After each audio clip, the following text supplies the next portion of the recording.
Hey, what's up guys? Welcome to my YouTube channel. My name is Victor and I help people navigate through their awakening or their ascension process. And today I'm going to talk about ascension or awakening contractions.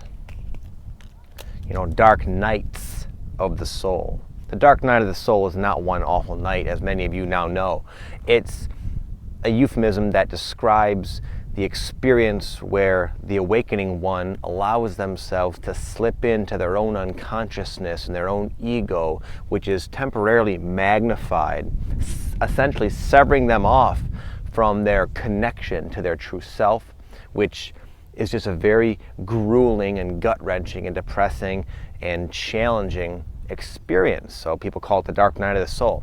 This video is going to be about those contraction type of periods and how to recognize you're in one, because they sort of oftentimes come on slowly, which can almost hypnotize you into thinking that this is how life is now. Life really just sucks. It really is that bleak. Your worst fears they have come true, and this is your life. It's miserable and you're stuck in it. Again, it's not just, they don't just hit you in the face. You sort of slip into them and become temporarily possessed by your own unconsciousness and your own ego. And it skews and you see everything through this hazy, depressing filter. And it just feels like you're cut off, the dark night of the soul. So I'm going to go over in this video how to sort of recognize it and then how to get yourself out of it. The best way to recognize it is where it's at times in your life where it really feels like you can't make a right turn.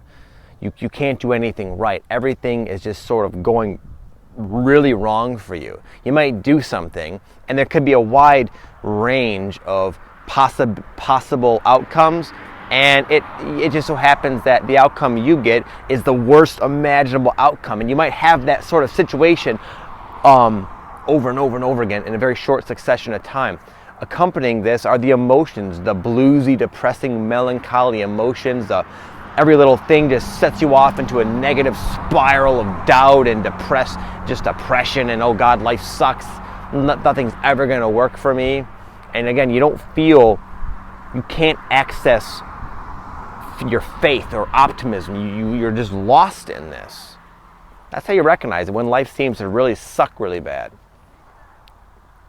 Now, how you get yourself out is again, in those times, it's almost impossible to remember that 3 days ago, you were floating around on a mountain, extremely happy and looking at life almost unrealistically optimistic, because that's a foggy, distant memory that just does not come in to your awareness. All you can see is gray and just you think you're living in this sad existence where the world is just stacked up against you. So when that's happening, you can hopefully remind yourself, or this video hopefully will spark in you the awareness that this might be one of those dark nights of the soul. And there is actually a profound benefit to it, because we go in them, we get lost in them temporarily, and then we inevitably always start to come out of them. And it's on that way out that we can see it for the illusion it is. You see that you created that experience with your own unconscious, deep core issues that no longer resonate with who you are now. And that is why you allowed yourself to descend into that situation and experience, knowing you would come out of it and see it from this vantage point where you can see very clearly that that experience was created by your, again, deeply harbored emotional baggage, you could say. And it's upon that, witnessing it from this higher vantage point, that it sort of crumbles away and you never have to have that experience again. And we have a lot of these deeply held issues, so we go in to these contraction, dark nights of the soul quite often, quite frequently, oftentimes with little room to come up for air and breathe.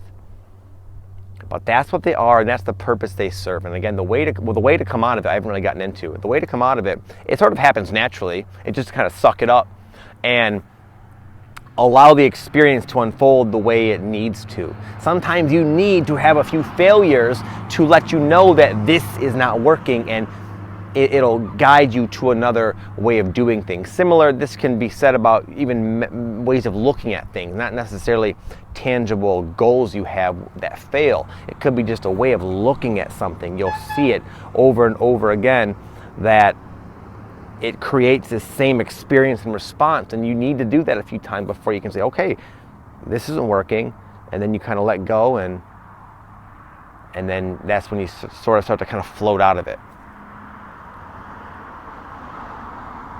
So essentially, I just kind of want to let you guys, I want this video to hit people perhaps when they're in one of these dark nights, when they're in one of these contraction periods and find themselves lost. You're not lost. You're actually doing fantastic. This is going to serve a purpose. You're going to come out of it, and you're going to see why you went in it in the first place. This is the nature of awakening. It's awakening to the core precursors to this experience that sucks ass, this miserable dark night that you're bound to repeat over and over and over and over again, unless you can really finally see it with more consciousness, more awareness, so you can see it for the illusion and the option that it is. Meaning, you don't have to go about life this way, but you were prior to this moment going about life this way unconsciously and creating similar type of experiences over and over, like a hamster on a wheel that doesn't even know it's walking on a wheel, that doesn't know it can just step off. You have to sometimes allow yourself to descend so deeply where this experience can become so obnoxious and magnified for you to say, whoa, what the heck is going on? And that's when you sort of slip out of it, and then again, you can see it from this higher vantage point and then transcend it completely. So you're not doing anything wrong, things are going well, and as you come out of it, it's almost like laughable, and you can see just how distorted your thinking was, because when you're in it, it really does feel like your life is over, like there's no possible way out of this situation, and things are going to continue to progress in this negative downward spiral, and there's nothing you can do about it. You're just screwed and life sucks. It really feels that way. That's not just like, you're stuck in that big time. There's no way to see out of that in that moment. But when you come out of it, you say, oh my goodness, this cage was literally put here by me. I built this psychological prison for myself, which created these very myopic little filters that I was filtering my perception through, which created this little insane illusion that life really is this way, when it's not, because you come out of it and you can see it for what it is. So again, hopefully this video will help you guys a little bit if you find yourself in one of these contraction periods, because they suck. And I've been going through them for a long time, and now at least I'm able to recognize them for what they are sooner, because again, it can just sort of happen subtly. You just sort of start to slip into them. A couple bad things happen, and okay, you're dealing with it, but then before you know it, it's just a spiral effect and you're just stuck in it. But again, I would just get lost in it, and really, like, it'd take me a long time to get out of it because I didn't know what it was. I didn't know the purpose it had. And I would just sort of create more problems for myself from that distorted state of being. And hopefully this video will help you not do that, get out of it sooner, and get on with your business. So thank you guys for watching. I hope you like my new spot. This is going to be one of many badass spots. It took me a few days to find this. I was searching around San Diego, a little bit disappointed. Not because I lost faith in that I might find a good spot, but I was just feeling impatient. But now, oh my God, I found an amazing spot that's real close to where I'm staying, so I'll be shooting more videos from here soon. All right, have a good day, guys. Peace.